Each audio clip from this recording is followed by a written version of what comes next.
ये कहानी है एक इंसान की जिसने 439 डेज एक खूंखार ओशन में गुजारे। Pacific ocean. इस दुनिया में 71% पानी है। ये 4 ओशंस में डिवाइड है: Pacific ocean, Atlantic ocean, Arctic ocean and Indian ocean. Pacific ocean अकेला ही इतना बड़ा ओशन है, अगर ज़मीन का एरिया 168 मिलियन स्क्वायर किलोमीटर्स है तो पैसिफिक ओशन अकेला ही 148 मिलियन स्क्वायर मीटर्स को ख़त्म कर सकता है।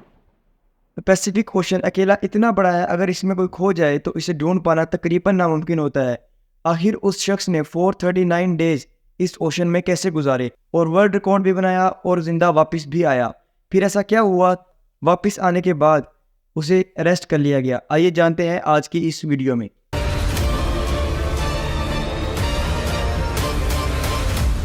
ये बात है 2012 की। एक शख्स जिसका नाम है जॉन सैल्वाडोर एल्वरिंगा, वो शख्स मेक्सिको के एक साहिल पर रहता था। 17 नवंबर 2012 को जॉन सैल्वाडोर एल्वरिंगा अपने एक साथी के साथ मछली पकड़ने के लिए ओशन में जाता है। ये दिन भी मामूल के मुताबिक ही था। इन लोगों ने 30 घंटों में वापस आना था। इन लोगों ने मेक्सिको के साहिल से 120 किलोमीटर दूर अपना जाल फेंका। जाल फेंके को अभी थोड़ा ही वक्त गुजरा था कि इन्होंने एक बहुत ही बड़ा तूफान अपनी तरफ आते देखा।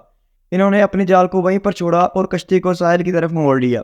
इनकी बोट 7 फीट लंबी और इतनी छोटी थी कि इसमें सिर्फ और सिर्फ एक इंजन और एक छोटा सा फ्रिज था और कुछ भी नहीं था। इन्होंने अपनी बोट को साहिल की तरफ मोड़ा और 6 घंटे मुसलसल चलाने के बाद जब इनका सफ़र तकरीबन 20 किलोमीटर रह गया था, ये अपनी साहिल पर पहुंचने वाले थे, तो अचानक बोट का इंजन बंद हो गया।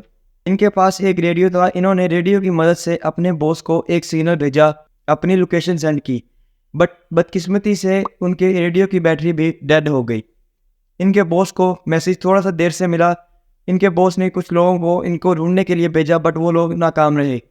अब बोट को ओशन में गुम हुए 5 दिन से ऊपर गुजर चुके थे और बोट ने तकरीबन, इनके पास खाने पीने का साजो सामान भी खत्म हो चुका था और ना इनके पास कोई फ्लेयर गन थी और ना ही आग जलाने के लिए कुछ। अगर कोई शिप इनके पास से गुजरे तो वो लोगों को मदद के लिए बुला सकें। हालात बद से बदतर होते जा रहे थे।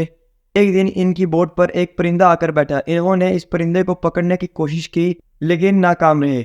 इन्होंने सोचा शायद दोबारा फिर से कोई परिंदा आकर बैठ जाए। ऐसा ही हुआ। थोड़ी देर बाद एक और परिंदा इनकी बोट पर आकर बैठ गया। ये लोग इस बार इस परिंदे को पकड़ने में कामयाब हो गए और इन्होंने इस परिंदे को कच्चा खाकर अपना पेट भरा। ये लोग पीने के लिए बारिश का पानी प्लास्टिक की बोतल्स में स्टोर करके पीते थे और अगर ये खत्म हो जाता तो मछली और टर्टल्स का खून पीते थे, वो भी तब जब कोई इनके हाथ आता था। ऐसे ही दिन गुजरते गए और फिर महीने। बोट को ओशन में गुम हुए 4 माह से ज़्यादा गुजर चुके थे। ये लोग ऐसे मेंटल टॉर्चर से गुजर रहे थे जिसे इमेजिन करके भी हमारी रूह कांप जाए। इसका दोस्त ये मेंटल टॉर्चर बर्दाश्त ना कर पाया और उसने सुसाइड कमिट कर लिया। अब बोट पर सिर्फ सैल्वाडोर ही बच गया था और उसके चारों तरफ पानी ही पानी। अब वो ओशन के ऐसे हिस्से में था जहाँ पर सिर्फ और सिर्फ 6 माह बाद, साल बाद कोई कार्गो शिप ही गुजरता है। अब बोट को ओशन में गुम हुए 6 माह से भी ज़्यादा गुजर चुके थे। आखिरकार वो दिन आया जब उसे एक शिप नजर आया। सैल्वाडोर ने हर मुमकिन कोशिश की शिप को सिग्नल देने की, लेकिन इसकी बोट इतनी छोटी थी, शिप इसे ना देख पाई और शिप भी इसके पास से होकर गुजर गई। दोस्तों, आप एक बार ये बात इमेजिन करें, आप 6 माह से किसी समंदर में गुम हैं, आपके बचने की सिर्फ एक उम्मीद उठी हो और वो भी आपको छू कर चली जाए, तो कैसा लगता है? सैल्वाडोर समझ चुका था कि अब मेरी मौत पक्की है, अब मैं नहीं बचूंगा, बट उसने हिम्मत नहीं हारी और लगा रहा। अब बोट को ओशन में गुम हुए 11 माह से भी ज़्यादा गुजर चुके थे। उसने उस ओशन में 8,000 किलोमीटर से भी ज़्यादा सफ़र कर लिया था। अब उसकी हालत इतनी बुरी हो चुकी थी कि उसके सारे कपड़े फट चुके थे और उसके पास सूरज से बचने के लिए सिर्फ और सिर्फ एक अंडरवेस्ट ही बची थी। आखिरकार इसकी किस्मत इस पर मेहरबान हुई।